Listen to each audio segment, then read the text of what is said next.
Soko utabraza Luanda, South Africa, Abidjan, Yaoundé, Libreville, Paris ou même Jamena. Sikoyo yo kanatikeli iyo papa.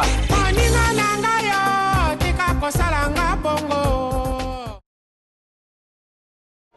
Chers téléspectateurs de l'émission Apollo State, bonjour, bonsoir chez vous. Je sais que vous êtes toujours là, très nombreux pour suivre cette émission avec Gary Iwele depuis Washington DC. La semaine qui s'achève était riche en événements, puisque dans l'histoire de l'Amérique, des États-Unis d'Amérique, c'était une première. Le président des États-Unis s'est vu autour de lui plus de 48 chefs d'État et chefs de délégation, les chefs de gouvernement, qui sont venus ici à Washington DC pour discuter un peu de l'avenir de l'Afrique. Mais il n'y a pas eu seulement ces chefs d'État, il y a eu aussi des opérateurs économiques, des opérateurs politiques, la société civile, les artistes et j'en passe. Nous sommes ici avec une éminente personnalité congolaise qui a fait ses déplacements de Washington sur invitation du National Endowment for Democracy, qui a participé activement à ce sommet US Africa Leaders Summit.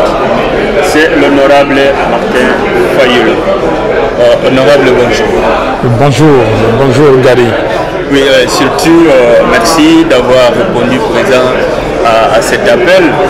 Je sais que vous avez couru gauche-droite et vous êtes tiraillé gauche à droite. Et nous voulons savoir juste d'emblée pourquoi vous êtes ici aux États-Unis en ce moment. Un hasard de calendrier ou c'était prévu que vous soyez ici en ce moment? Moi, je ne suis pas ici par hasard. Je suis ici parce que NED, National Endowment for Democracy, m'a invité. J'ai reçu une invitation, le 8 juillet donc de cette année, pour venir ici à Washington et participer à un événement qu'ils ont appelé les révisions constitutionnelles. Donc c'était un programme fait avec les Congolais de Brazzaville et les Congolais de la RDC. Donc un programme jubilé. Un programme jubilé, et parce que les deux pays ont exactement le même problème. Donc je suis venu, j'ai participé à ces programmes de NED et je me suis inscrit aussi dans d'autres programmes qui s'est passé au Congrès. Et, notamment le programme de la société civile. Je suis parti au Congrès participer à ces programmes et j'avais des rendez-vous avec des sénateurs et des congrès, notamment la congresswoman Karen Bass et aussi des rendez-vous au département d'État. Donc j'ai fait mes rendez-vous et c'est pour cela que je suis resté après le sommet pour continuer mes rendez-vous et surtout m'entretenir avec les Congolais de Washington. Tout à fait. Alors, à ceux qui nous suivent à ce moment, nous rappelons que l'honorable Martin Fayulu est donc président de l'ICD, un parti de l'opposition. Il dirige aussi une grande plateforme qu'on appelle les FAC. Force acquise au changement. Force acquise au changement. Et c'est lui aussi qui a lancé Sauvons le Congo. Sauvons le Congo avec Christopher Ngoyi Mutamba de la société civile et Jean-Bertrand Ewanga de la coalition pour le vrai dialogue. Tout à fait. Alors, vous êtes, si je pourrais dire, initiateur de beaucoup de pétitions et vous initiez beaucoup d'actions sur place au Congo. Alors, dites-nous un peu, le peuple congolais qui vous suit en ce moment, vous avez au National Endowment for Democracy assis côte à côte avec la mouvance présidentielle et aussi cette partie d'opposition qui a été représentée ici par quelques leaders, dont vous-même. Est-ce qu'on peut savoir qu'est-ce qui s'est dit en cette rencontre et puis qu'est-ce que le peuple congolais peut retenir de cette rencontre? Le peuple congolais doit retenir simplement ceci, que les kabylistes ne savent pas ce qu'ils veulent. Tantôt ils parlent de la révision constitutionnelle, tantôt ils parlent du changement et tantôt ils disent que non, on leur prête des intentions qu'ils n'ont pas. Donc on ne sait pas ce qu'ils veulent exactement. Nous, de notre côté, nous avons dit très simplement qu'il est nullement question de réviser la Constitution avant les élections de 2016. Aujourd'hui, la modification de la Constitution n'est justifiée ni politiquement, ni juridiquement, ni même sociologiquement. La Constitution actuelle empêche sa révision intempestive, comme je l'ai dit tout à l'heure, et j'ai cité le point 4 de l'exposé des motifs. Il est clair que le peuple congolais a décidé en toute souveraineté que certaines dispositions de sa Constitution ne sont pas révisables, et nul ne peut essayer d'attenter à ces dispositions ni de les contourner par quelque subterfuge que ce soit pour se détenir au pouvoir. Ni réviser, ni changer. Et nous avons dit que la Constitution est très claire. Notre Constitution dit bien dans son exposé des motifs, au point 4, qu'il faut, ne pas changer la Constitution d'une manière intempestive. Et pour ne pas le faire, qu'est-ce qu'il faut faire? La Constitution, qu'est-ce que la Constitution a fait? La Constitution a verrouillé certains articles, notamment le nombre et la durée des mandats. Donc nous disons aujourd'hui que M. Kabila et les siens veulent changer la Constitution, par exemple, faire élire les députés provinciaux au suffrage indirect. Et la Constitution ne le veut pas. La Constitution l'interdit. Et c'est pour cela, et l'article 197, alinéa 4 est clair, les députés provinciaux sont élus au suffrage universel direct. Okay? Donc, et cette disposition est protégée, verrouillée par l'article 220. Donc, notre message était très clair. Et nous avons aussi dit aux amis qui disent oui, le même peuple qui a voté cette constitution au référendum, et ce même peuple peut, au niveau du référendum, décider de changer la constitution. Et nous avons dit que non, le peuple ne demande pas le référendum, le peuple ne demande pas le changement de la constitution. Vous allez faire le référendum avec qui? Avec M. Malou Malou. Vous savez que les élections au Congo depuis 2006, 2011, donc ces élections ne sont que des tricheries. Les résultats ne sont pas des vrais résultats. Donc vous allez maintenant demander un référendum, demander à M. Malou Malou d'organiser un référendum et après dire oui, le peuple a dit oui pour le changement de la constitution. Donc faire porter au peuple congolais cette charge-là du changement de la constitution alors que vous êtes allé tricher. Nous avons dit que non, il est nullement question des référendums parce que le peuple ne veut pas de changement. Nous avons dit aussi que en 2016, M. Kabila a resté 15 ans au pouvoir. 15 ans, ça fait 3 mandats. Qu'est-ce qu'il a fait? Qu'est-ce qu'il a fait? Son régime est caractérisé par quoi? Par le vol, le pillage systématique des ressources du Congo, par le viol, par les guerres à répétition, par les violations des droits de l'homme, on a réussi même à enlever aux Congolais sa dignité. Qu'est-ce que nous pouvons faire encore? Et tant d'autres, j'ai donné les 10 fléaux qui caractérisent les pouvoirs de Kabila. Et nous avons dit, non, M. Kabila doit simplement faire comme Yahi Boni, le président béninois, et de dire que je ne me présenterai pas.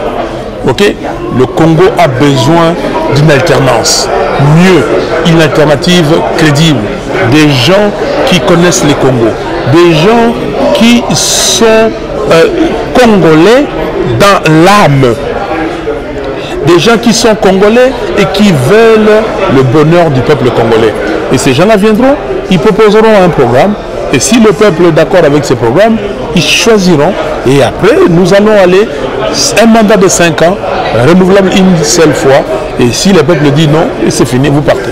Alors, honorable, est-ce qu'on peut savoir, parce que c'est quand même des grandes figures de l'opposition qui ont fait ces déplacements, est-ce qu'on peut savoir juste très rapidement qui a fait partie de cette délégation et quels étaient les critères je voulais pas dire sélection, mais sélection. Non, mais vous le savez, parce que vous avez vu certains d'entre eux ici. Donc, au fait, nous avons reçu une invitation Félix Tshisekedi pour le compte de l'UDPS et moi-même pour le compte des Forces acquises au changement et SID. Nous avons reçu les invitations et nous sommes venus. Mais malheureusement, Félix n'a pas pu venir. Et puis, bon, vous avez vu, il y avait Thomas Louaka, il y avait Clément Kankou, et il y avait Vital Kamere, il y avait qui d'autre? Il y avait Moulangala, et puis il y avait Sami Badibanga, et il y avait Madame Makombo.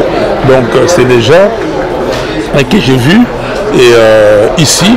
Et du côté du pouvoir des kabylistes, il y avait la mère Mendé, il y avait Bochab, et il y avait Ramazani, comment dire, le président du groupe parlementaire du PPRD à l'Assemblée nationale.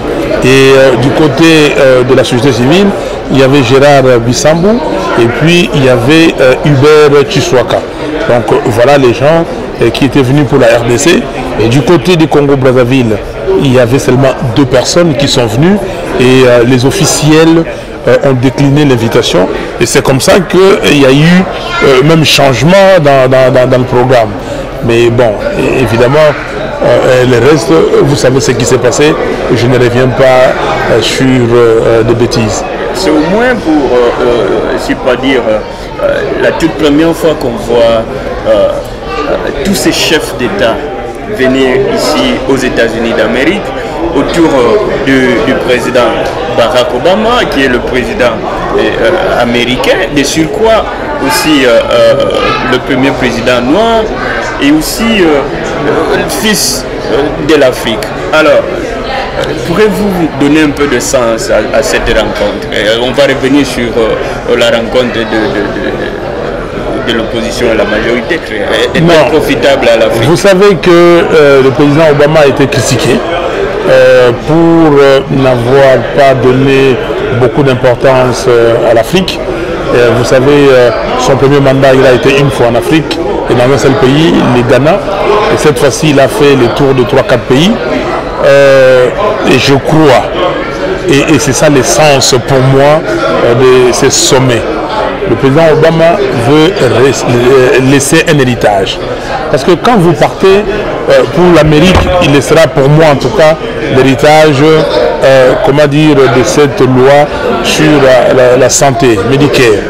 Okay? La santé des Américains, l'assurance santé. Et pour l'Afrique, il laissera quelque chose d'important, c'est la démocratie. Donc c'est sous Barack Obama que le président africain aurait compris qu'on ne peut pas modifier la Constitution d'une manière intempestive. On ne peut pas modifier la Constitution pour se maintenir au pouvoir.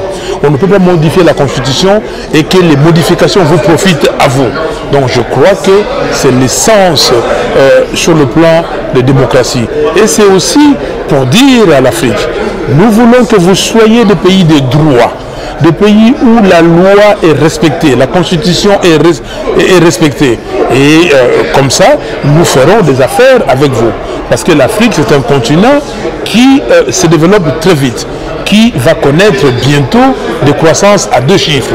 Les taux de retour d'un investissement est plus élevé, ce qu'on appelle dans le jargon financier, les discount cash flow, okay, les DCF, et souvent de plus de 20% en Afrique. Donc, et l'Amérique ne peut pas laisser ces pays africains simplement être envahis par d'autres pays et que les États-Unis ne puissent pas tirer profit. Mais pour tirer profit, et comme les États-Unis, c'est un pays de droit, comme on dit ici, les rule of law, alors les États-Unis veulent aussi, comment dire, négocier, traiter, faire les commerces et avoir des relations de business avec les pays qui ont les mêmes règles, donc le rule of law. Alors je crois que le message est très très fort. Barack Obama sait qu'il partira dans 3 ans et qu'est-ce qu'il va laisser, et pour l'Afrique, il laissera ça. Donc c'est pour cela que j'ai dit aux Africains, et il faut remercier le président Obama, il faut se réjouir que ce sommet ait eu lieu et que c'est à nous maintenant Africains de faire notre part, de pousser les dictateurs dehors pour leur dire que non, non, non, pas de changement, pas de révision de nos constitutions. Tout à fait. Alors, honorable, on revient sur le Congo. Tous les indices indiquent que, comme aux années des indépendances, l'Afrique a le moment le plus favorable pour décoller. Et espérons, comme vous l'avez dit, que tous ces dirigeants et que le peuple africain va saisir de cette occasion pour sauter.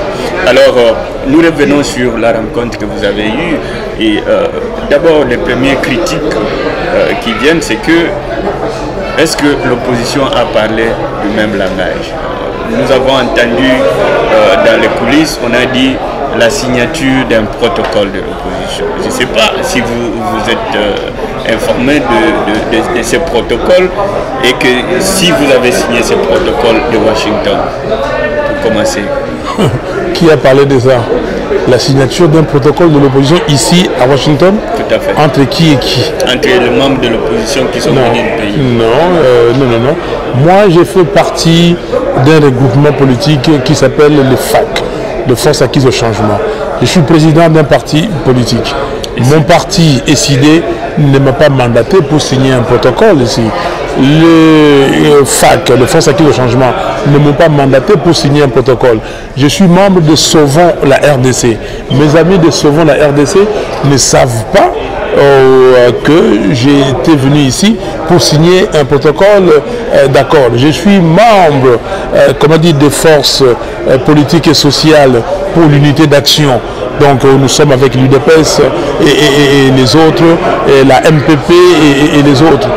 Ils ne savent pas, ils ne m'ont pas mandaté ici pour signer un protocole de l'opposition.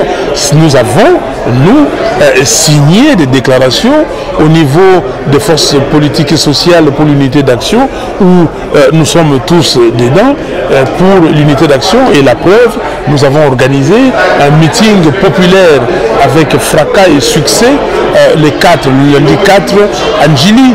Donc, terrain Sainte-Thérèse, non, ça, c'est vous qui me l'apprenez, je ne suis pas au courant, donc je ne sais pas ce que ça veut dire. La majorité se déplace, l'opposition aussi. Vous venez ici aux États-Unis, vous rencontrez. Les gens se disent, mais pourquoi discuter de problèmes du Congo à l'extérieur? L'occasion, entre guillemets, a été donnée pour que cette opposition, les forces vives du Congo, se mettent ensemble. Ils ont appelé une concertation nationale, bien que nous savons ce que c'est. C'était un cadre où le fils du pays devrait se retrouver pour discuter des problèmes du Congo. Cette opposition qui a fait déplacement ici, en majorité, n'a pas fait partie de cette concertation. Alors, qu'est-ce qui a été différent entre ce dialogue qui a été organisé au Congo et cette rencontre qui a été convoquée par le National Endowment for Democracy? Je réponds au nom de Roger Chacun. La question est adressée à M. Martin Fayou. Quand on parle de la constitution de la RDC, je crois que ça concerne en tout lieu que les Congolais d'abord et surtout ceux qui vivent au pays. Sur ce, je me demande pourquoi il était important que des Congolais viennent débattre ici aux États-Unis pendant qu'à Kinshasa, il y avait un rassemblement populaire qui cette fois-ci avait été autorisé par le gouvernement sans qu'il y ait bousculade. Je suis étonné de voir que le leader du MLC était absent à Kinshasa, il s'est retrouvé ici, en train de débattre. M. Martin Fayou ici, Vital Kamerhe ici. Je me demande alors quel est l'impact que ce dialogue-là qui a eu au NED a. Parce que nous qui vivons ici, comme vous le savez, nous n'avons pas le droit de vote. Si par hasard le gouvernement décidait d'organiser un référendum, nous n'allons pas voter. Les Américains qui vous ont invités à débattre ne voteront pas. Ce sont ceux qui sont à Kinshasa qui voteront. Moi, je crois qu'il était important de rester à Kinshasa, haranguer la population les mettre, les éveiller pour se préparer à la catastrophe, s'il faut le dire comme ça, parce que les autres n'ont pas froid aux yeux de faire tout ce qu'ils veulent. C'est le peuple à Kinshasa qui doit se lever et se battre pour contrecarrer ce changement de constitution. Alors, que M. Fayulu nous dise pourquoi il était important qu'il vienne débattre avec des gens qui ont toujours fait la sourde oreille. Merci. D'abord, les concertations nationales de M. Kabila, nous avons dit niet. M. Kabila a signé une ordonnance le 26 juin 2013 convoquant ces concertations. L'opposition s'est réunie, s'est réunie début juillet, à Kinshasa, pour dire non, nous ne participerons pas aux concertations de M. Kabila. C'est très très clair. Et après, il y a des gens qui se disaient dans l'opposition, qui ont convoqué des réunions pour dire aux amis, à certains amis, que non, venez, allons aux concertations et au sortir des concertations, on aura un gouvernement d'union nationale. Et les esprits faibles sont partis. Mais nous sommes restés et nous avons toujours dit que les concertations, c'était l'affaire de M. Kabila qui voulait élargir sa mouvance. Il a élargi sa mouvance, c'est à lui. Ils ont eu 624 ou 674 résolutions, c'est à eux. Nous avons, au niveau de Sauvons la RDC, organisé notre convention. Et notre convention a produit 59 résolutions. Nous avons nos résolutions et maintenant nous disons, allons-y au dialogue. Le dialogue tel que prévu par la résolution 2098 du Conseil de sécurité des Nations Unies.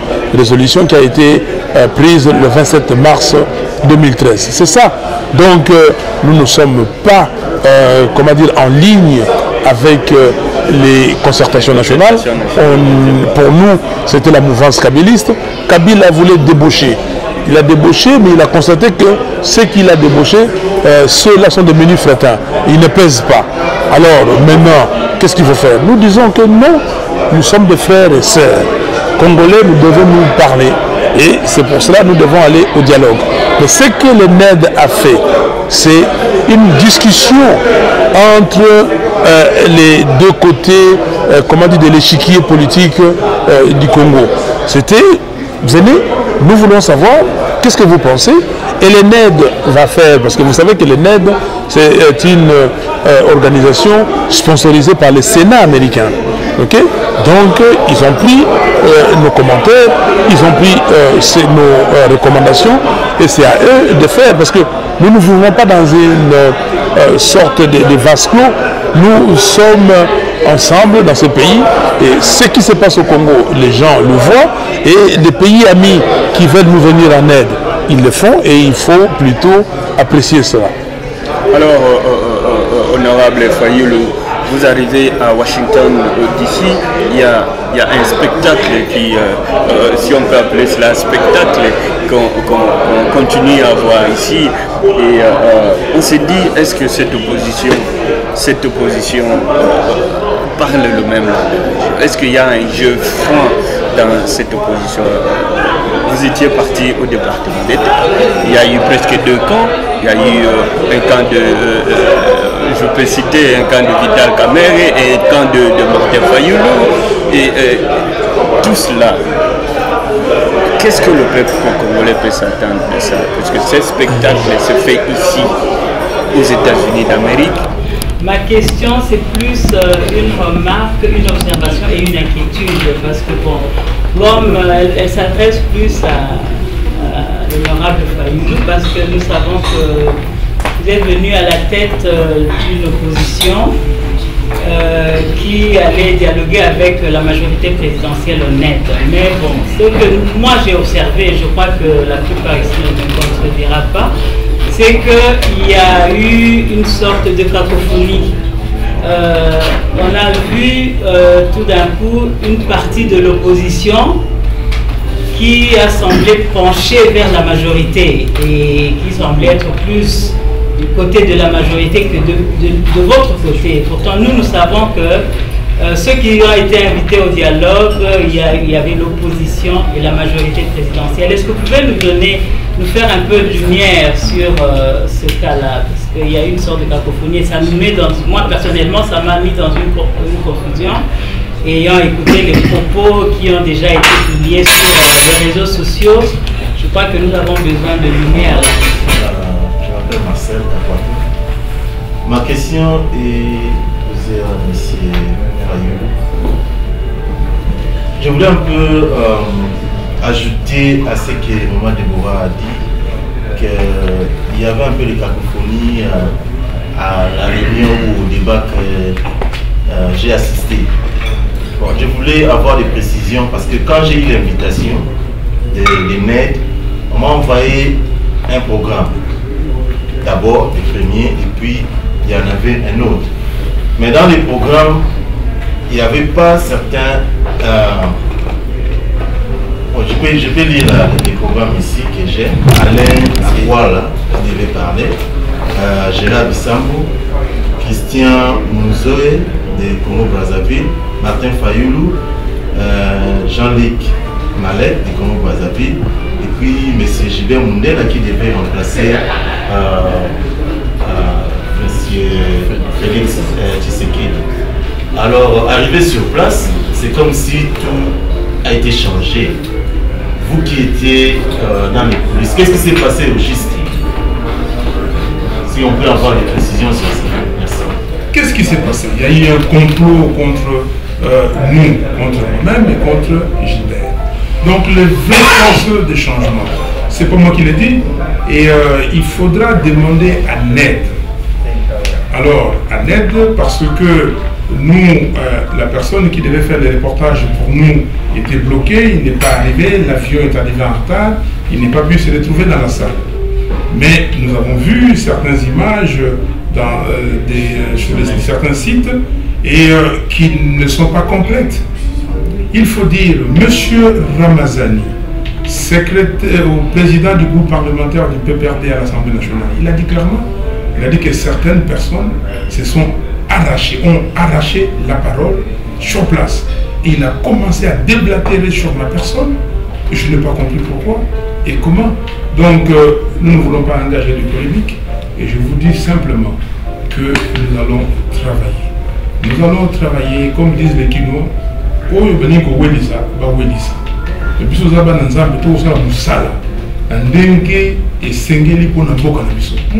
n'ai pas de problème. Moi, je suis Léopold Villon. Je suis congolais. Je suis zaïrois. Je suis congolais. Ok? Donc, qu'est-ce que... Alors, pourquoi je dois me précipiter? Est-ce que j'ai un problème? Nous avons un nouveau moto. Nous avons un moussala et un boka d'angaï. Pour la moquer que nous avons. Moussala, nous avons ça là, et Zaliouana. Mais les gars, là, il y a un gars qui a dit, ah, Fayulu a fait ceci, Fayulu. Je l'ai dit et je le répète, que s'il y a quelqu'un qui a corrompu Fayulu sur cette terre des hommes, qu'il vienne. Mais il y a des gens qui paniquent. Mais comme on dit à Lingala, la vérité est têtue.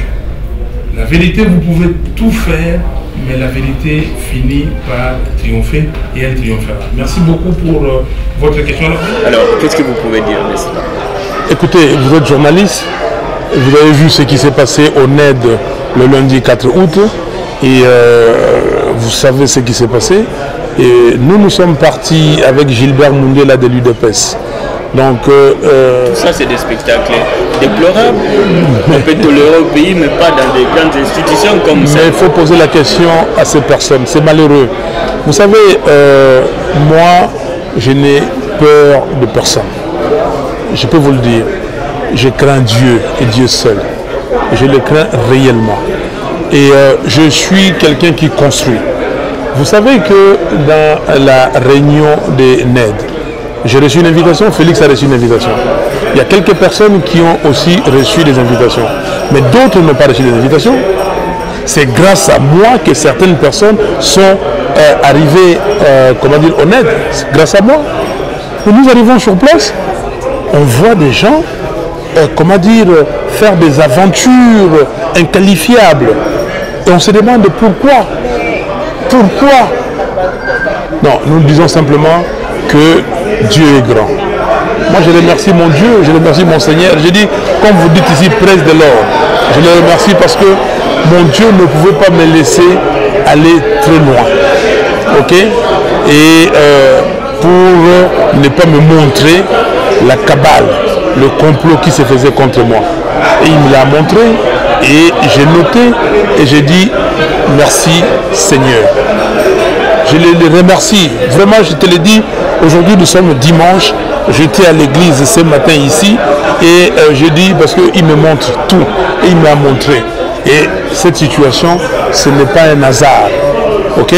Il y a des gens qui se croient plus malins que les autres, mais nous disons simplement, nous travaillons pour le peuple congolais, nous travaillons pour qu'il y ait démocratie, nous travaillons pour commencer quelque chose que nos enfants vont prendre. Parce que quand vous êtes ici en Amérique, vous voyez les gens comment ils parlent, comment ils disent « Ah non, le père de l'indépendance américaine », ce qu'ils ont fait, quand ils parlent de Jefferson, quand ils parlent de Washington, et vous voyez comment ils en parlent. Et eux, ils continuent sur cette lancée. Et c'est ce que nous cherchons. Le nom de Fayoulou, ça ne veut absolument rien dire. Ça ne veut absolument rien dire.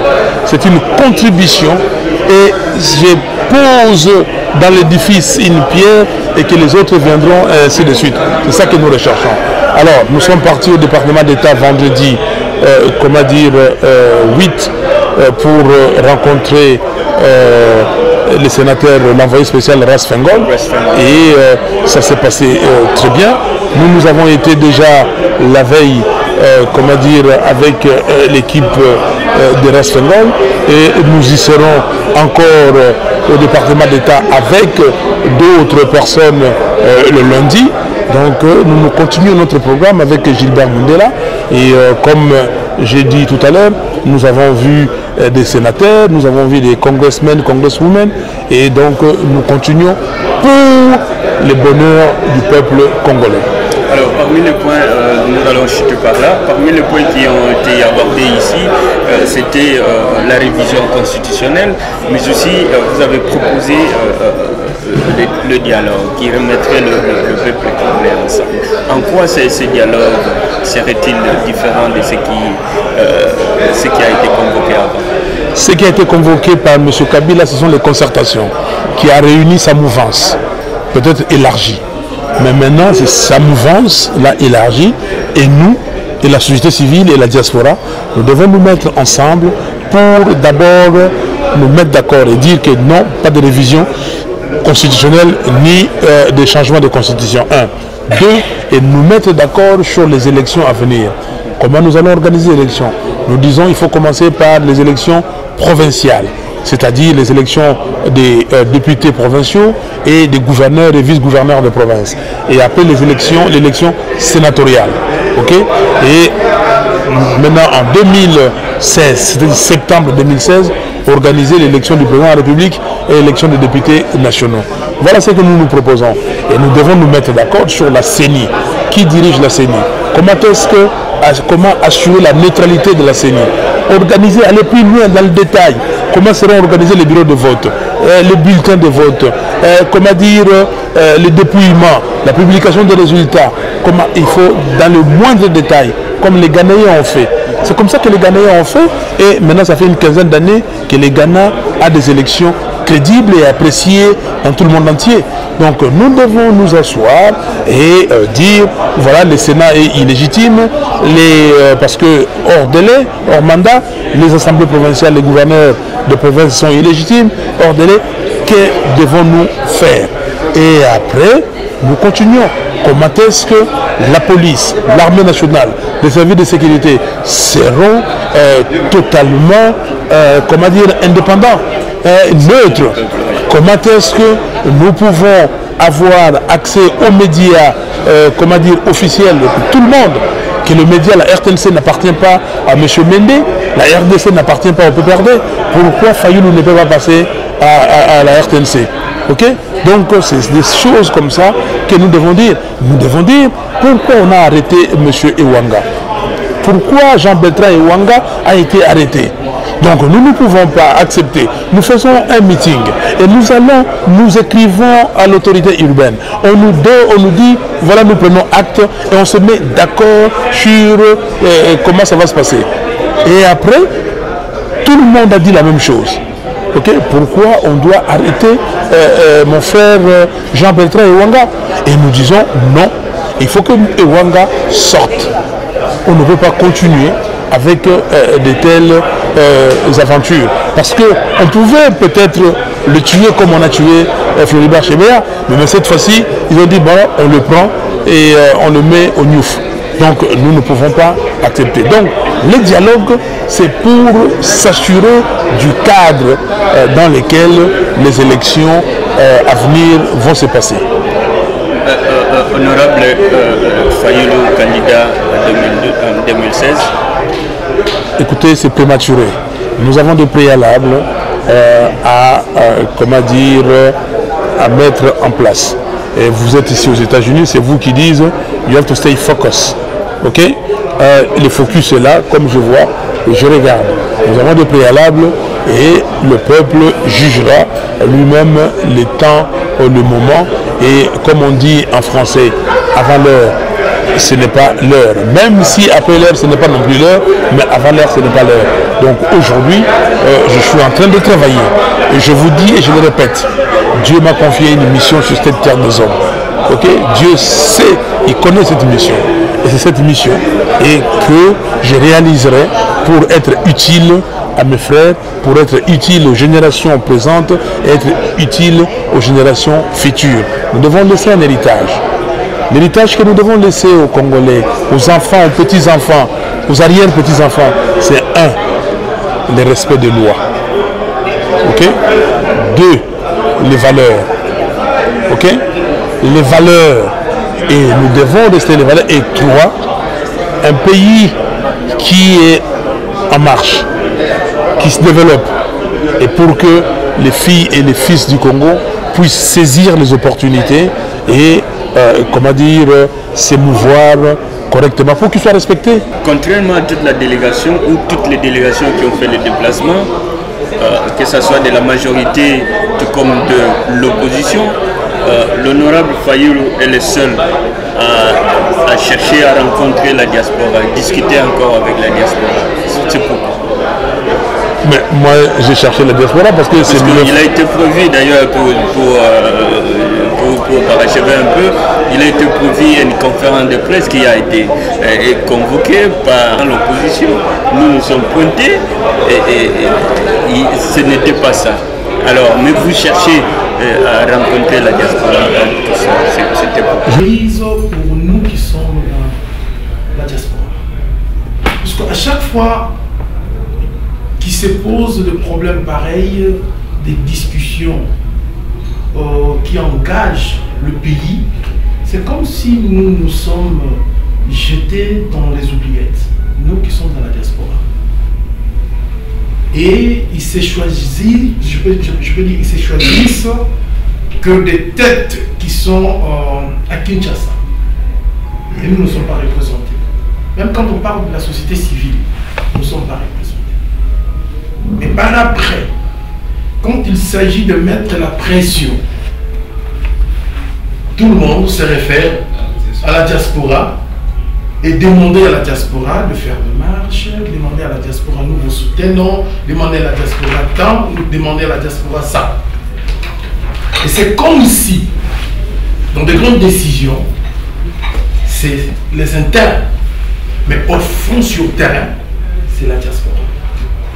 Supposons que l'opposition gagne les élections. Vous gagnez les élections. Avez-vous derrière la tête le projet de la révision constitutionnelle ou changer la constitution? Cette constitution qui est défendue aujourd'hui, ça ne peut être ni révisé ni changé. Ça, c'est la première question. Ils ont changé la constitution, l'âge, ils ont changé la constitution, élection en un tour. Maintenant, ils vont changer encore pour changer la constitution. Ce sont les parlementaires. Alors, qu'est-ce qu'il faut faire? Il faut chercher à faire voir aux parlementaires qui ne sont pas d'accord avec nous, les parlementaires. Parce que les parlementaires, qu'est-ce qu'ils font? Ils regardent quoi d'argent? Les perdiens.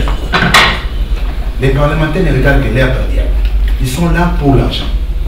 Ils ont été élus par la population, mais ils ne représentent pas la population. Ils sont là pour les perdiens.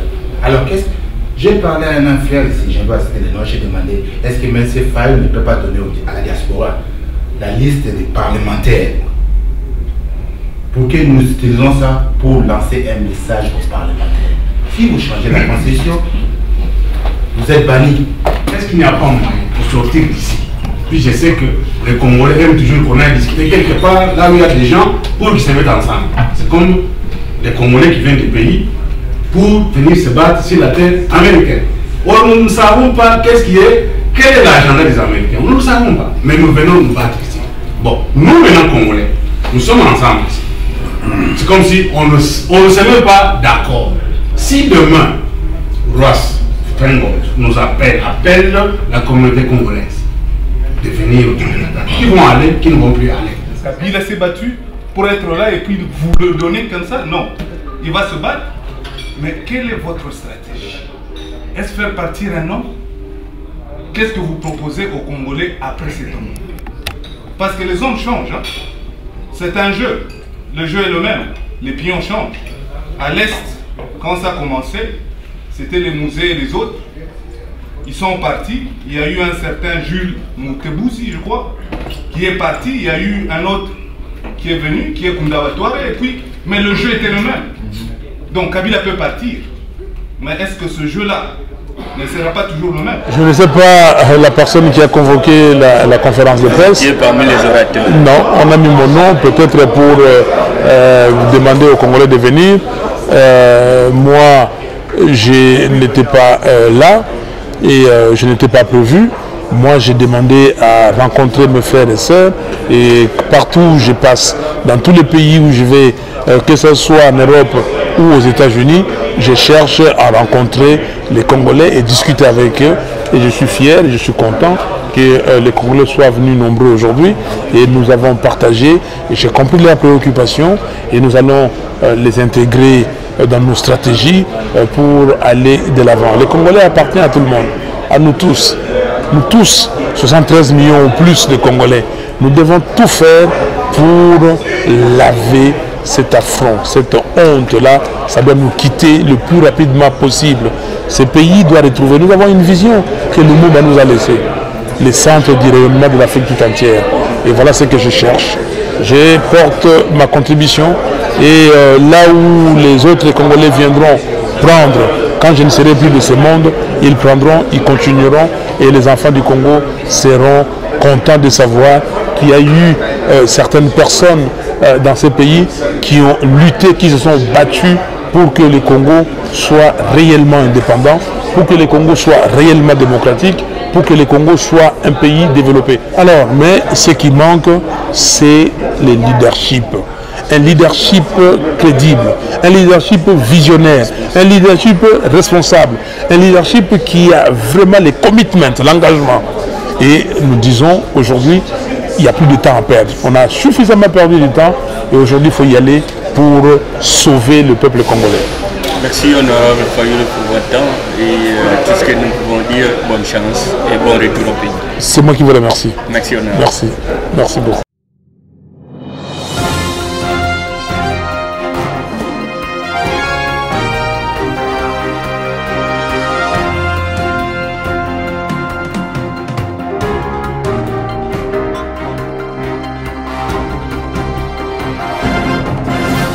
Questions électorales. Une chronique électorale de Bakolowski. Les questions électorales. Changez le Congolais, vous changez le Congo.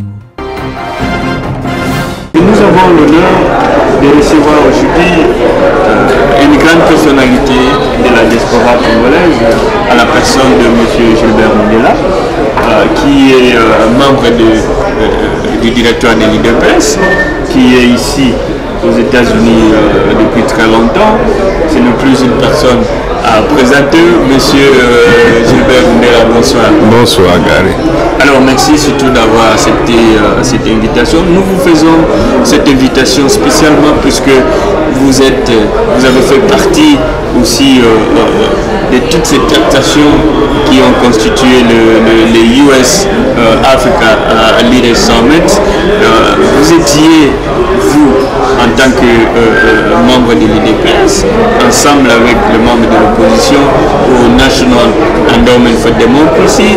D'abord, pour commencer, on peut savoir quel est le sens que vous donnez d'abord au sommet US-Africa, mais aussi à cette rencontre qui a réuni la majorité et l'opposition, mais aussi la société civile ici à Washington DC.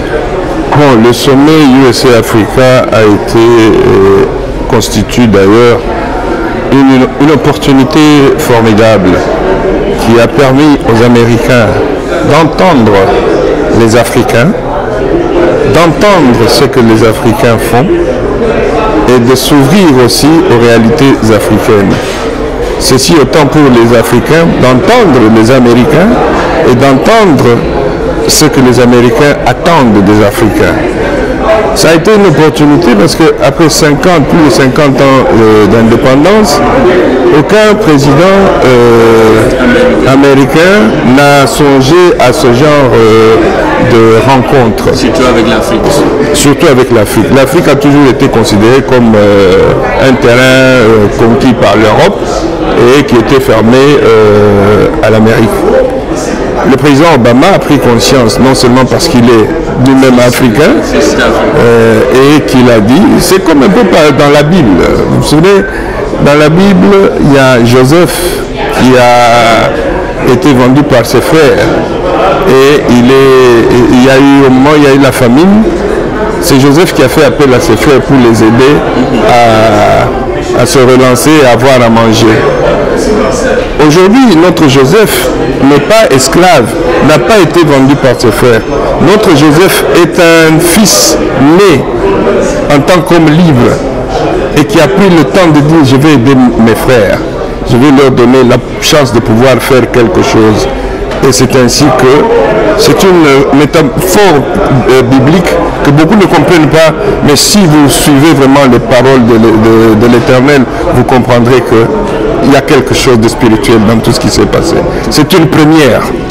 C'est une première qui était censée échouer vue par beaucoup de personnes, mais Dieu arrange les choses à sa manière. Parce que lorsque Dieu dit que c'est ça que je veux, ça va arriver. Tout à fait.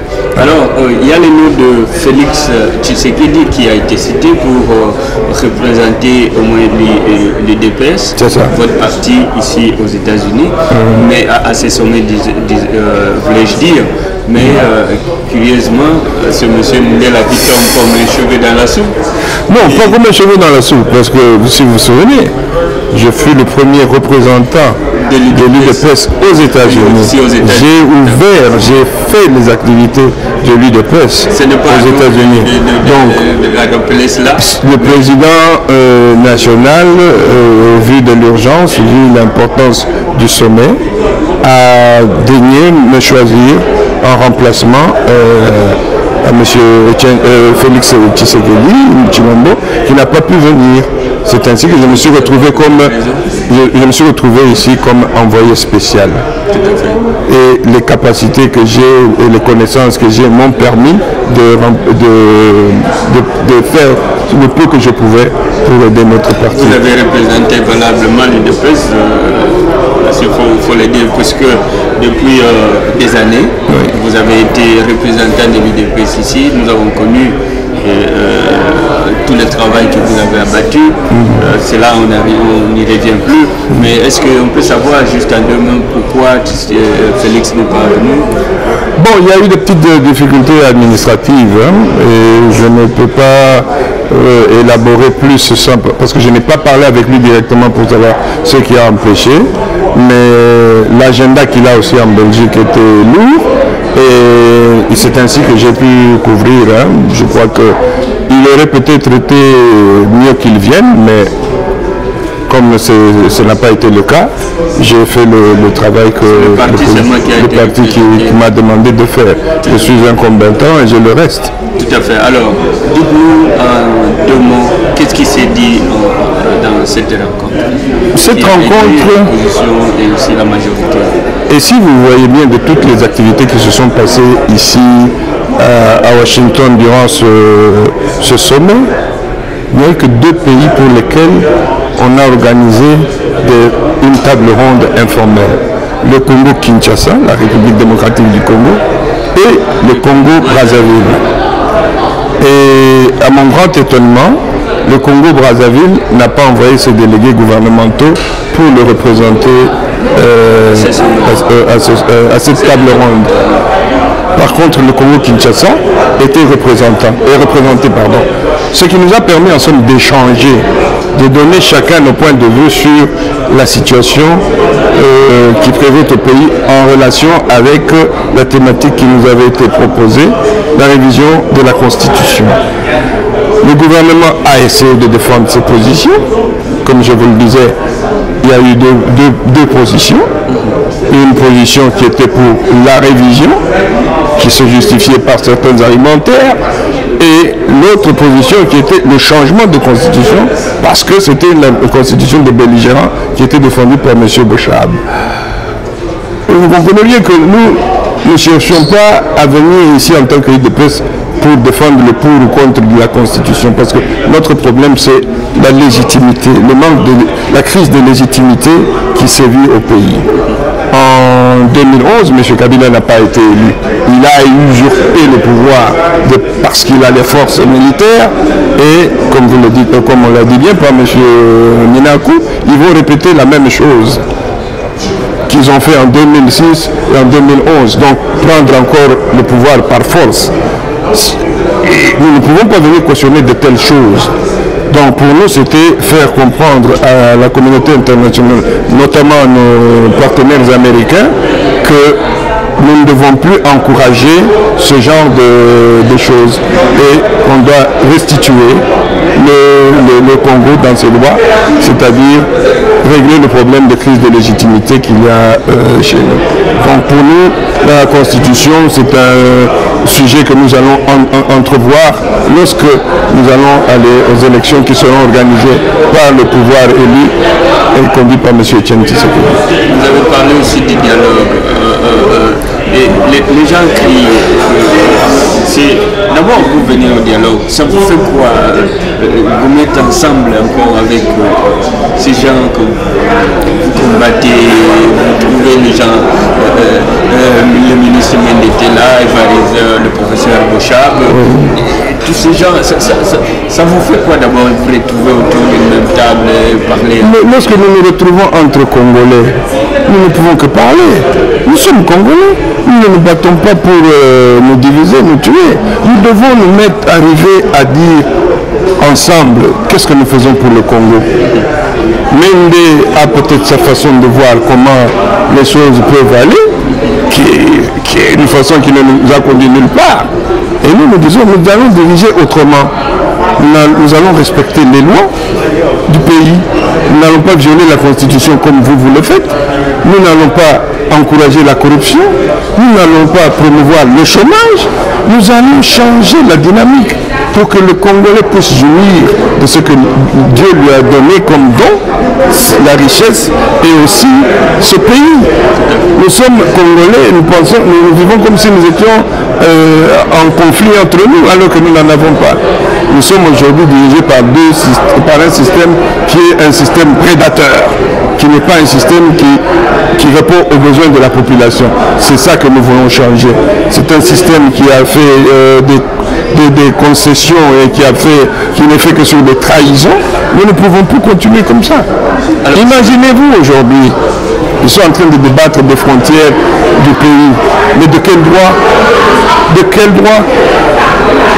De quel droit est-ce que le Rwanda peut venir nous imposer une renégociation, une revisitation de nos frontières? Ce genre de choses ne doit pas se faire. Ce n'est pas au Congo que le Rwanda va venir demander à revisiter ses frontières. Non. Nous avons eu le même problème où il y a eu des incursions au Congo par l'Angola, à Kahemba. Il y a eu un silence après qu'il y ait eu des enquêtes parlementaires. Mais depuis lors, qu'est-ce que ça devient? Écoutez, on doit mettre un terme à ces aventures pour que le Congo puisse aller de l'avant. L'Afrique est en retard, l'Afrique est freinée parce que le Congo ne joue pas son rôle de leader. Le Congo est à genoux parce qu'il n'a pas le leader qu'il lui faut. Alors ce dialogue s'est fait, ou cette table ronde s'est fait ici à Washington DC.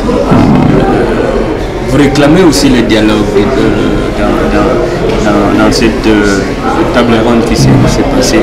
Pourquoi avoir choisi Washington? Est-ce que vous avez dit tout à l'heure, vous vous êtes mis assis avec des compatriotes congolais qui sont de l'autre côté, vous les opposez, vous les combattez, vous les critiquez, mais pourquoi ces cadres-là ne se font pas au pays pour parler de ça? Et ils argumentent le fait qu'il y a des concertations, il y a des concertations qui se sont qui étaient convoquées au pays, que vous avez déclinées tous, mais vous préférez venir vous asseoir dans un terrain qui est neutre, peut-être puisque c'est le pays de Barack Obama. Non, ce n'est pas parce que c'est le pays de Barack Obama. Comme je le disais tout à l'heure, si M. Kabila est au pouvoir aujourd'hui, c'est parce que M. Kabila est soutenu par l'extérieur. M. Kabila, aujourd'hui, n'est pas supporté par le peuple congolais, dans sa grande majorité. Si nous nous retrouvons à Washington, ce n'est pas parce que l'opposition désire être à Washington. C'est parce que lorsque la première convocation a été lancée à Kinshasa, c'est le gouvernement qui a refusé de se joindre à nous pour dialoguer. Vous me dites qu'il y a le problème de concertation. Mais pourquoi est-ce qu'il y a eu concertation? C'est un refus d'aborder ce que la communauté internationale qui nous l'a imposé, qui nous l'a remis sur la sellette, lui a donné comme agenda. Il a voulu contourner, il s'est dit, bon, moi je fais mes concertations, sans pour autant avoir un mandat correct pour le faire, parce que l'accord global, l'accord cadre, a ses prérogatives qui vont faire que le dialogue se fasse avec tous les Congolais. Mais comme il a pris un raccourci, il a voulu vendre à la communauté internationale une astuce pour dire que voilà, j'ai fait des concertations. Mais sous ces concertations, l'idée primaire c'était quoi? Trouver une voie de sortie pour donner au M23 la possibilité de se retrouver dans le gouvernement, la possibilité d'infiltrer encore le Congo. Mais le M23 est une entité rwandaise qui a été financée et formée par le Rwanda. Donc si nous continuons à laisser ce genre de choses se répéter, le Congo ne va pas avancer et bientôt le Congo ne sera plus dirigé par les Congolais. Et le dialogue sera différent de ces concertations. Absolument, absolument. Le dialogue parle de la gouvernance. Le dialogue parle de la gouvernance, parle de la refonte des institutions, parle de la réforme des institutions, notamment l'armée, notamment les services de sécurité. C'est tout ça que nous devons revoir. Nous ne pouvons pas permettre que le Congo continue à patauger et être court-circuité comme ça. Il y a les élections qui arrivent en 2016, il y a cette révision constitutionnelle qui est dans toutes les bouches, il y a ce fameux dialogue qui est encore réclamé ici par l'opposition. Tout cela va se faire à quel moment? Si l'on veut tenir des élections, il faut les préparer. Il faut que tout le monde soit d'accord qu'il y ait des élections. Il ne faut pas juste dire élection, élection, élection, alors qu'on n'est pas d'accord, on n'a pas un calendrier, on n'a pas fait même le canevas pour que tout le monde se prépare pour ces élections. On se dit seulement il faut aller aux élections. Les élections, c'est un processus. Ce n'est pas le simple fait d'aller au jour J, mettre un bulletin. C'est tout un processus qui se fait.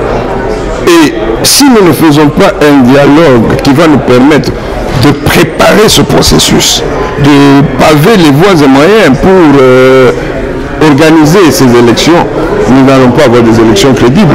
Et les élections que nous allons faire en 2016 seront des élections qui vont amener le Congo encore à un déchirement.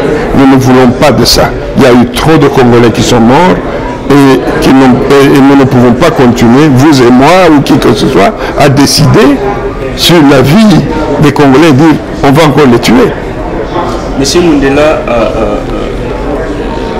vous représentez le DPS qui est un très grand parti.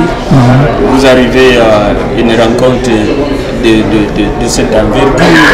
Mais le spectacle que le peuple a vu de cette opposition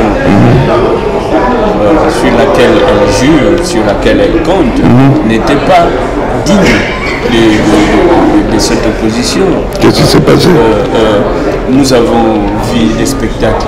Tels que vous savez de quoi je parle. Écoutez. Laissez-moi finir ma question. Je vous en prie. On dirait que les opposants viennent pour se faire la vedette. Il y a des gens qui assistent. C'est ça. Mais ça donne l'impression que cette opposition, bien sûr, elle était présente, mais elle n'était pas soudée. Nous voyons au département d'État, il y a l'IDPS qui, M. Mundela avec M. Fayulu, qui sont d'un côté, il y a M. Kamere avec les autres de l'autre côté. On dirait qu'il y a deux camps qui se dessinent pendant que vous êtes ici lors de ces sommets. Est-ce qu'on peut dire qu'il y a la cohésion? Mon cher frère, vous savez, il faut avoir une crise de leadership encore. Ce n'est pas une crise de leadership. Il faut avoir un idéal et savoir se battre pour son idéal. Vous comprenez? Mais chacun n'a pas toujours la même résistance pour faire face à l'idéal qu'il s'est choisi. Et nous nous sommes dit que nous allons nous battre pour cet idéal que le peuple nous a assigné, auquel le peuple aspire. Certains préfèrent voir certains raccourcis pour arriver à certaines solutions. C'est de leur chef. C'est de leur chef. Mais ce que nous cherchons aujourd'hui, ce sont des gens qui sont réellement engagés à se battre pour le peuple congolais. Non pas pour leur poche, non pas pour leur popularité. Parce que si le combat que vous menez est un combat réel pour le peuple, ce peuple vous prendra en charge. C'est ce peuple qui vous élira, c'est ce peuple qui dira « cet homme s'est battu pour moi ». Nous ne sommes pas ici pour nous battre pour une crise de leadership quelconque. Le leadership, c'est le peuple qui vous le donne. Vous pouvez vous vendre autant que vous voulez, mais lorsqu'on détecte certaines choses qui ne répondent pas à ce que le peuple attend, le peuple lui-même va vous sanctionner. Donc, nous sommes ici pour nous battre pour le peuple. Et nous faisons la volonté du peuple, notre mission. C'est quoi? Arriver à ce que le pays aille de l'avant. Nous sommes venus pour défendre la position de savoir si on peut faire une révision constitutionnelle ou pas. Nous avons dit non, pas question de constitution, le changement, une révision de la constitution.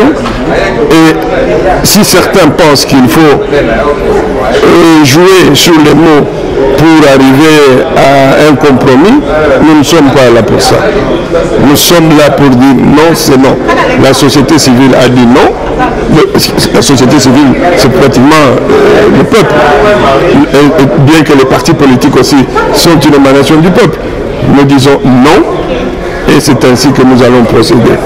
Nous sommes là pour, non pas pour forcer les gens à être de notre avis, mais nous essayons de leur montrer que c'est la seule voie pour que le peuple puisse se retrouver. Alors, votre mot de la fin, M. Mundela, je sais que vous avez même pris beaucoup de votre temps. Et si le peuple congolais doit retenir deux mots de toutes les activités qui se sont passées ici au sommet, notamment à la fameuse rencontre de l'opposition et la majorité, qu'est-ce que vous pouvez dire à ceux qui vous suivent? J'aimerais que mes frères congolais comprennent ceci.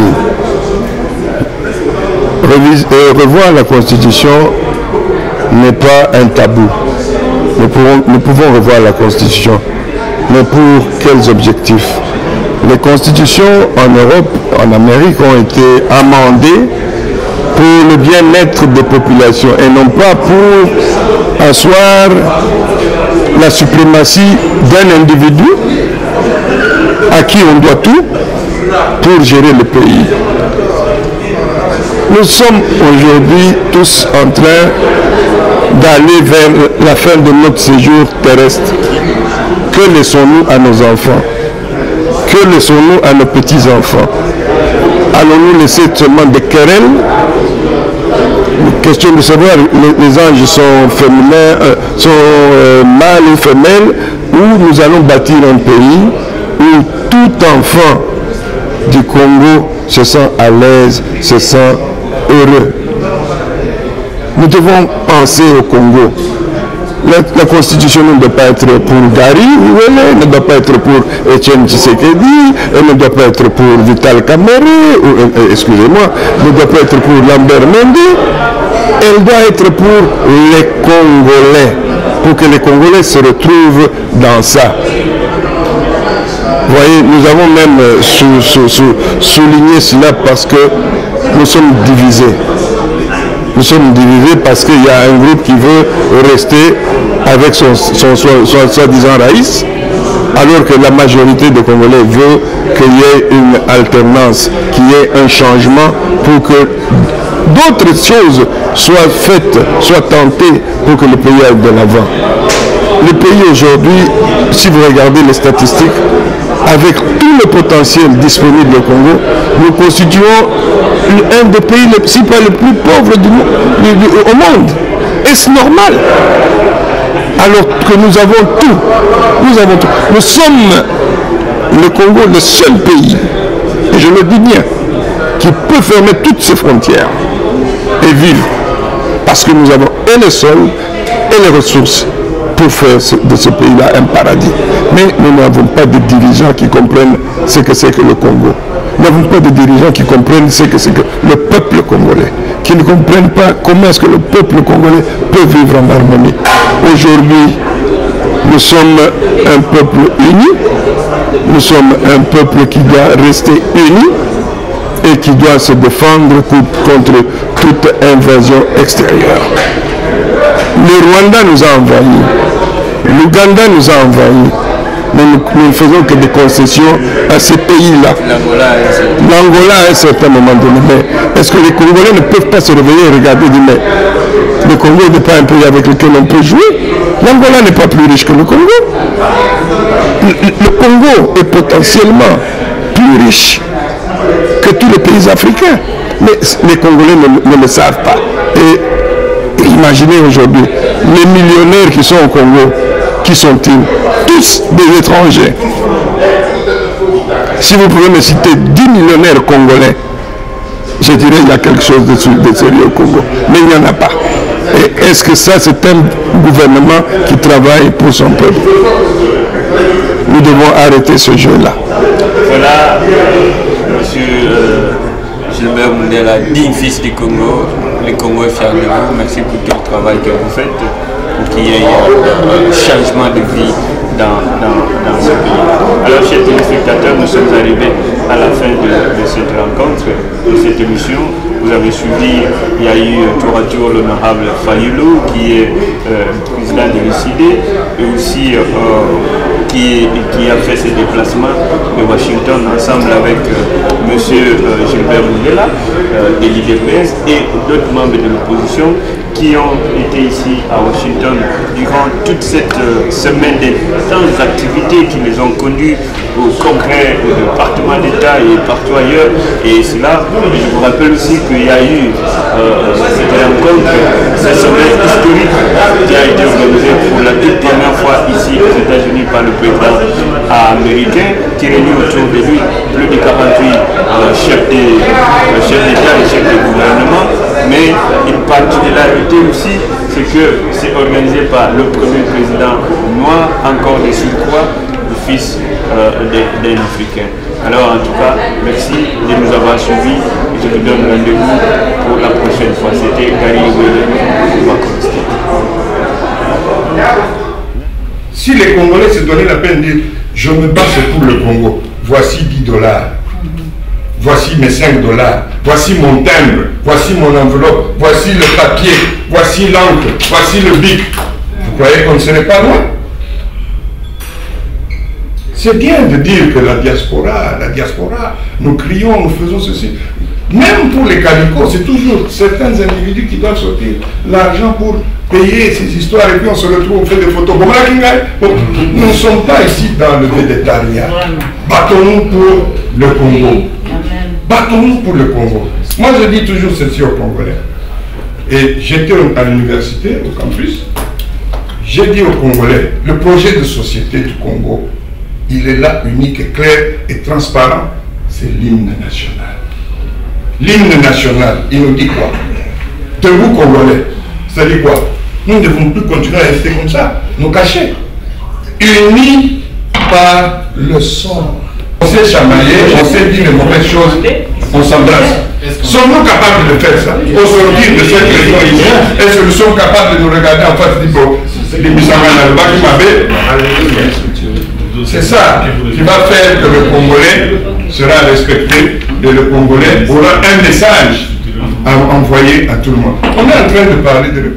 Et si nous restons à nous quereller entre nous sur des petites histoires bêtes et inutiles, nous n'allons pas avancer. On va passer à la prochaine question.